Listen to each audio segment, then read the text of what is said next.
جناب سید شہاب الدین صاحب کو، جو ممبر working committee youth wing Jamaat Islami Hind حلقہ مہاراشٹر کے ممبر ہیں، ان کو میں دعوت دیتا ہوں کہ وہ خطاب فرمائیں۔ ان کا عنوان ہے نئی نسل کی رہنمائی۔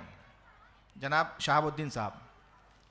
الحمد للہ نحمده ونستعینه ونستغفره ونؤمن به ونتوکل علیہ ونعوذ باللہ من شرور انفسنا ومن سیئات اعمالنا من یهده اللہ فلا مضل له ومن یضللہ فلا ہادی له ونشهد ان لا الہ الا اللہ وحدہ لا شریک له ونشهد ان سیدنا ومولانا محمدا عبدہ ورسولہ اما بعد قال اللہ تعالی فی القرآن المجید والفرقان الحمید اعوذ باللہ من الشیطان الرجیم بسم اللہ الرحمن الرحیم انہم فتیۃ آمنوا بربہم وزدناہم ہدی وربطنا علی قلوبہم اذ قاموا فقالوا ربنا رب السماوات والارض لن ندعو من دونه الہا لقد قلنا اذا شططا۔ صدق اللہ العظیم۔ اسٹیج پر تشریف فرما جناب عبد الجبار صدیقی صاحب، محترم مجتبیٰ فاروق صاحب، معاون امیر حلقہ جناب سید ضمیر الدین قادری صاحب اور دیگر مہمانان، السلام علیکم ورحمۃ اللہ وبرکاتہ۔ قرآن مجید کا مطالعہ کریں تو قرآن مجید میں اللہ تعالیٰ نے بالخصوص دو مقامات پر نوجوانوں کا تذکرہ کیا ہے۔ سورہ کہف میں فرمایا، جس کی میں نے آپ کے سامنے تلاوت کی، اور سورہ یونس میں نوجوانوں سے متعلق اللہ تعالیٰ نے ارشاد فرمایا۔ یہ دونوں مقامات پر جن پہلوؤں کو اللہ تعالیٰ نے ارشاد فرمایا وہ یہ ہے کہ وہ چند نوجوان تھے جو اپنے رب پر ایمان لے آئے تھے، اور ہم نے ان کو ہدایت میں ترقی بخشی تھی۔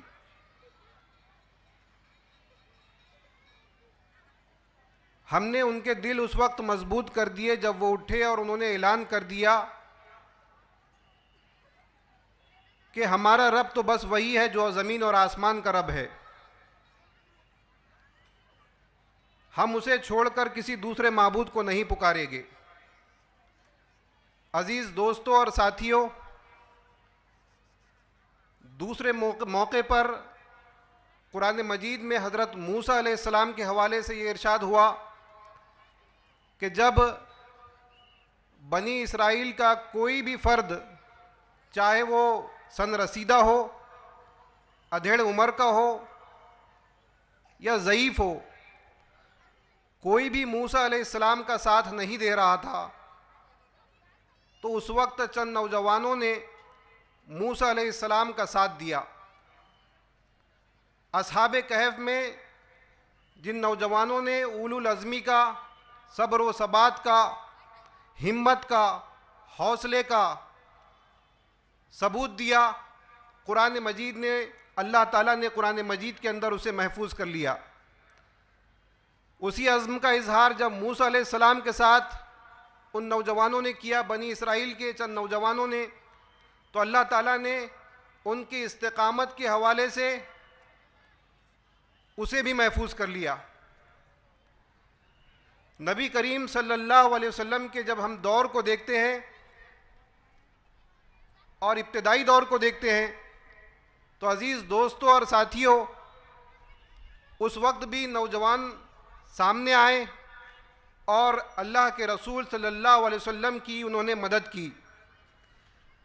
مکے کی آبادی میں جن با ہمت نوجوانوں نے نبی کریم صلی اللہ علیہ وسلم کا ساتھ دیا، اس میں سب سے پیش نام علی ابن ابی طالب تو اس وقت بچے تھے، جعفر طیار رضی اللہ تعالیٰ عنہ، سعد بن ابی وقاص رضی اللہ تعالیٰ عنہ، مصعب بن عمیر رضی اللہ تعالیٰ عنہ، عبداللہ بن مسعود رضی اللہ تعالیٰ عنہ اور دیگر صحابہ کرام نے نبی کریم صلی اللہ علیہ وسلم کی مدد، ان کی نصرت، دین کو پھیلانے کے لیے، دین کی نصرت کے لیے کی۔ آپ اگر ان تمام نوجوانوں کا جس وقت جو نبی کریم صلی اللہ علیہ وسلم کا ساتھ دے رہے تھے، ان کی عمروں کا اگر سے اندازہ کریں تو ان کی عمریں 20 سال سے لے کر 30 سال تک کے ہیں۔ یہ وہ دور ہوتا ہے کہ جس میں نوجوان بلند پروازی کا سوچتے ہیں، بلند ہمتی ان کے اندر ہوتی ہے۔ وہ شاہین جیسے، جس طرح سے ابھی ذکر آیا، شاہین کی صفت بیان کی گئی کہ ان کی وسعت جو سوچنے کی ہوتی ہے وہ بلندیوں تک کی ہوتی ہے۔ وہ کبھی ہمت نہیں ہارتے، وہ اولو العزمی کا مظاہرہ کرتے ہیں، وہ طاقتور ترین ہوتے ہیں، جس طرح سے طاقتور ترین اصحاب کہف کے نوجوان تھے، جس طرح سے طاقتور ترین حضرت موسیٰ علیہ السلام کے ساتھ دینے والے نوجوان تھے۔ یہ حوصلہ، یہ بلند ہمتی، یہ استقامت اور یہ صبر و ثبات نوجوانوں میں ہوتا ہے۔ کسی بھی قوم نے، کسی بھی جماعت نے اور کسی بھی تحریک نے کبھی بھی نوجوانوں کے فیصلوں کو، ان کی ہمتوں کو، ان کے حوصلوں کو نظر انداز نہیں کیا ہے۔ ان کی ایک اپنی الگ پہچان ہوتی ہے۔ عزیز دوستوں اور ساتھیوں، جس بادشاہ کے سامنے اصحاب کہف کے نوجوانوں نے اولو العزمی کا اظہار کیا، وہ اولو العزمی آج کے نوجوانوں میں بھی پائی جاتی ہے۔ وہ اولو العزمی، وہ صبر و ثبات، وہ مستقل مزاجی آج کے جوانوں میں بھی پائی جاتی ہے۔ لیکن اس مادیت کے دور میں وہ اولو العزمی، وہ استقامت، وہ حوصلہ اور وہ انقلابی سوچ وہ ہمارے نظروں سے اوجھل ہو گئی ہے۔ واقعہ یہ ہے کہ آج کے مسلم نوجوانوں کا دوستوں اور ساتھیوں جائزہ لیا جائے تو ہمارے نوجوان سب سے زیادہ اپنا وقت نکڑوں پر، چوراہوں پر اور بے فضول باتوں میں جو ہے خرچ کر رہے ہیں، صرف کر رہے ہیں۔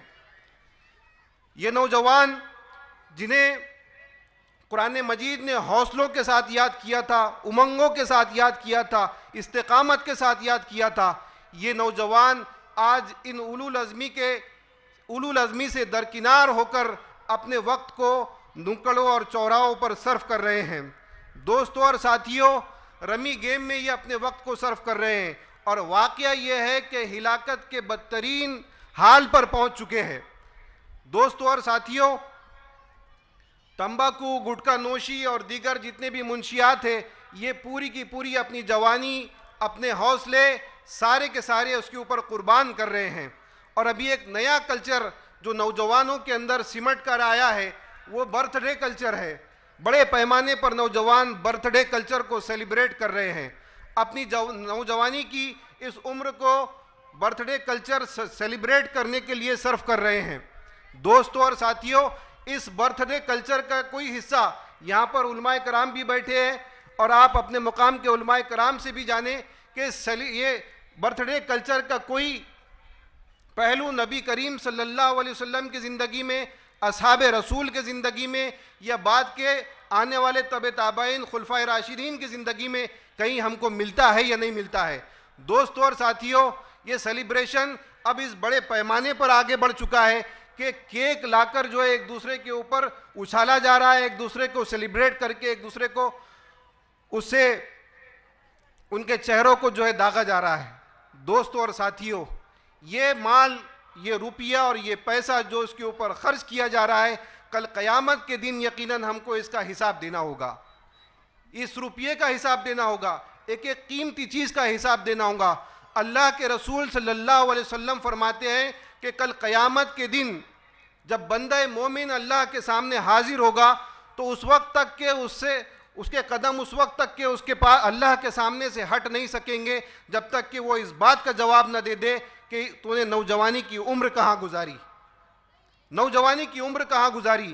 اس لیے نوجوانی کی عمر، کیونکہ نوجوانی کی اتنی اہمیت ہے کہ نوجوانی کے اندر جو دوڑ دھوپ بھاگ دوڑ دین کی استقامت، دین کے اوپر چلنا، دین کی سربلندی کے لیے کام کرنا، دین کے لیے آگے بڑھنا، دین کے لیے جد و جہد کرنا، یہ سارے کے سارے کام جو ہے نوجوانی کی عمر میں ہوتے ہیں۔ دوستوں اور ساتھیوں، ذرا اس بات پر بھی غور کیجئے کہ کل قیامت کے دن ہم اللہ کے سامنے حاضر ہے، اللہ ہم سے سوال کر رہا ہے کہ نوجوانی کی عمر تم نے کہاں گزاری؟ تو دوستوں اور ساتھیوں ہمارے پاس کیا جواب ہوگا؟ دوستوں اور ساتھیوں، اسی موقع سے اللہ کے رسول صلی اللہ علیہ وسلم نے دوسرا بھی سوال عرض کیا کہ جو تم نے مال کمایا وہ کہاں سے کمایا اور کہاں پر خرچ کیا؟ تو دوستوں اور ساتھیوں، اس جواب کو ہم نے اپنے طور پر تیار کرنا چاہیے کہ جو روپیہ، جو پیسہ ہم کما رہے ہیں وہ صحیح راستے پر خرچ ہو اور صحیح راستے پر جو ہے وہ لگے۔ عزیز دوستوں اور ساتھیوں،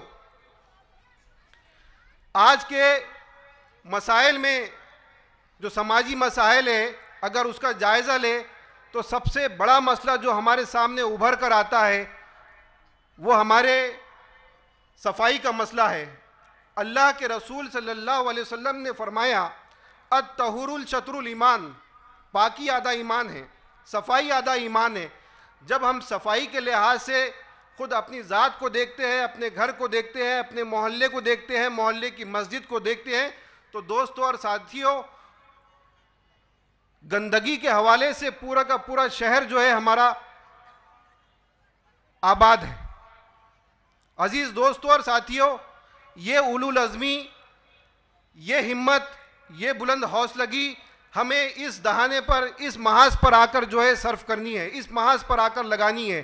ہمارے نوجوان اٹھ کھڑے ہو اور اس صفائی کے مسئلے کو جو ہے وہ ایڈریس کرے۔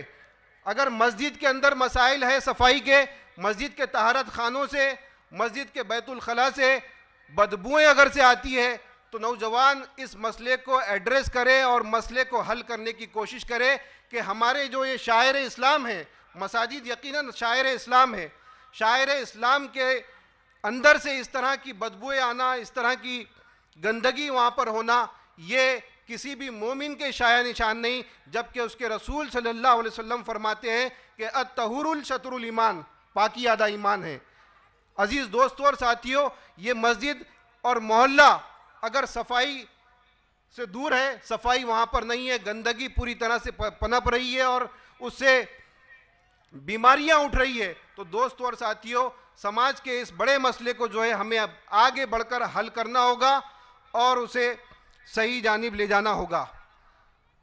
اسی موقع سے دوسرا سب سے بڑا جو سماجی مسئلہ ہے وہ دوستوں اور ساتھیوں، وہ آسان نکاح کا مسئلہ ہے۔ آسان نکاح کا مسئلہ ہم دیکھتے ہیں کہ آج کل ہمارے سماج میں، ملت اسلامیہ میں، مسلم معاشرے میں آسان نکاح کا بہت بڑا فقدان ہے، بہت بڑا فقدان ہے۔ کوئی نوجوان اس بات کے لیے تیار نہیں ہے، کوئی والدین اس بات کے لیے تیار نہیں ہے، کوئی ماں اس بات کے لیے تیار نہیں ہے کہ وہ اپنے بیٹوں کی، وہ اپنے بیٹیوں کی شادی آسان نکاح کے ساتھ کرے گی۔ آسان نکاح کا مطلب یہ ہے کہ کسی قسم کی کوئی خرافات ان کی شادیوں میں نہیں ہوگی۔ اللہ کے رسول صلی اللہ علیہ وسلم نے فرمایا تھا کہ نکاح کو اس قدر آسان کر دو کہ زنا مشکل ہو جائے۔ دوستوں اور ساتھیوں، ہمارے اس مسلم معاشرے کا بلکہ پوری سوسائٹی کا جائزہ لے تو دوستوں اور ساتھیوں، معاملہ اس کے بالکل برعکس ہے۔ یہاں پر بیٹھے ہوئے مسلم نوجوان، بلند ہمت، بلند حوصلہ نوجوان، یہ اس بات کا آج فیصلہ کر سکتے ہیں، اس لیے کہ ان کی نسبت اصحاب کہف کے نوجوانوں سے ہے، ان کی نسبت جعفر بن طیار رضی اللہ تعالیٰ عنہ سے ہے، ان کی نسبت حضرت ابو بکر صدیق رضی اللہ تعالیٰ عنہ سے ہے۔ ان نوجوانوں نے بھی اس وقت جب اللہ کے رسول صلی اللہ علیہ وسلم کا ساتھ دیا تو ان کی زندگی یکایک پوری کی پوری بدل گئی۔ انہوں نے فیصلہ کیا اور پوری کی پوری زندگی بدل گئی۔ مصعب بن عمیر ساری دولت کو چھوڑ کر آ گئے۔ عزیز دوستوں اور ساتھیوں، آج اس اجتماع عام کے موقع سے ہمیں یہ فیصلہ کرنا ہوگا کہ میں اپنی شادی، میں اپنا نکاح بہت سادگی سے کروں گا، بہت سادگی سے کروں گا۔ میں اپنا نکاح مسجد کے اندر کروں گا اور کسی قسم کی کوئی خرافات میری شادی کے اندر نہیں ہوگی۔ میں کسی قسم کا کوئی جہیز اپنے ہونے والے سسرال والوں سے نہیں لوں گا۔ اور یہ نوجوانوں کی خودداری ہے، نوجوانوں کی خودداری ہے کہ جب وہ فیصلہ کر دیتے ہیں تو وہ فیصلہ عمل میں آتا ہے۔ دوستوں اور ساتھیوں، ہمیں یہ فیصلہ کرنا ہوگا کہ ہم کسی قیمت پر بھی اپنے سسرال والوں سے کوئی جہیز نہیں لیں گے۔ دوستوں اور ساتھیوں، یقین مانیے یہ فیصلہ آپ نے کر لیے، کیسی بات ہے کہ نوجوانوں کی خودی اگر بیدار ہو جائے تو کوئی نوجوان سسرے کے دیے ہوئے، اپنے سسرال کے دیے ہوئے بیڈ پر یا پھر ان جہیز دانوں سے کوئی اس کو واسطہ نہیں رہے گا، وہ شاباشی نہیں کرے گا، وہ یہ فیصلہ کرے گا کہ یہ میرا فیصلہ ہے کہ میں اپنے نکاح کے اندر سادگی کا اہتمام کروں گا اور کسی قسم کا کوئی جہیز نہیں لوں گا، اور اپنے پیسوں کی کمائی ہوئی ہر چیز سے، اپنے پیسوں کی کمائی ہوئی اپنے پیسوں سے ہر چیز کو خریدوں گا۔ اگر وہ بیڈ کو خریدنا چاہے تو بیڈ کو خریدے گا، ہر وہ چیز خریدے گا جو گھر کی ضروریات کے لیے ضروری ہے۔ دوستوں اور ساتھیوں، آج اگر سے ہم یہ فیصلہ کر لیں تو یقین مانیے کہ سماج کے اندر جہیز کے حوالے سے، آسان نکاح کے حوالے سے ایک بڑی زبردست تبدیلی آ جائے گی۔ نوجوان علامت ہی ہے انقلاب کا، نوجوان علامت ہی ہے تبدیلی کا۔ دوستوں اور ساتھیوں، ہمیں یہ فیصلہ کرنا ہوگا۔ میں اس موقع سے مدینہ ایک بڑی بستی تھی جو اللہ کے رسول صلی اللہ علیہ وسلم نے بسائی تھی۔ ہجرت کر کے آپ صلی اللہ علیہ وسلم مدینہ تشریف لے گئے، سارے مہاجرین تھے۔ عبد الرحمن بن عوف دور سے آ رہے ہیں، آپ صلی اللہ علیہ وسلم نے دیکھا کہ عبد الرحمن بن عوف عطر لگائے ہوئے، خوشبو ان کے کپڑوں سے آ رہی ہے، اور نئے نئے کپڑے عبد الرحمن بن عوف نے پہنے ہوئے ہیں۔ اللہ کے رسول صلی اللہ علیہ وسلم عرض کرتے ہیں کہ عبد الرحمن کیا بات ہے کہ آج خوشبوئیں آ رہی ہے تمہارے کپڑوں سے اور نئے نئے کپڑے تم نے زیب تن کیے ہیں؟ تو عبد الرحمن بن عوف کہتے ہیں کہ اللہ کے رسول میں نے شادی کر لی ہے۔ آپ یقین مانیے کہ اللہ کے رسول صلی اللہ علیہ وسلم مدینہ میں موجود ہے، عبد الرحمن بن عوف مدینہ میں موجود ہے۔ مہاجرین جب کسی اور شہر ہجرت کر کے جاتے ہیں تو ظاہر سی بات ہے کہ تمام کے تمام مہاجرین ساتھ رہتے ہیں۔ اللہ کے رسول صلی اللہ علیہ وسلم نے کسی قسم کی کوئی شکایت حضرت عبد الرحمن بن عوف سے نہیں کی کہ اے عبد الرحمن بن عوف، تم نے ہمیں شادی میں نہیں بلایا، نکاح کر لیا لیکن شادی میں نہیں بلایا۔ اتنا آسان نکاح، اتنا سادگی نکاح، یہ عبد الرحمن بن عوف رضی اللہ تعالیٰ عنہ کی نظر تھی۔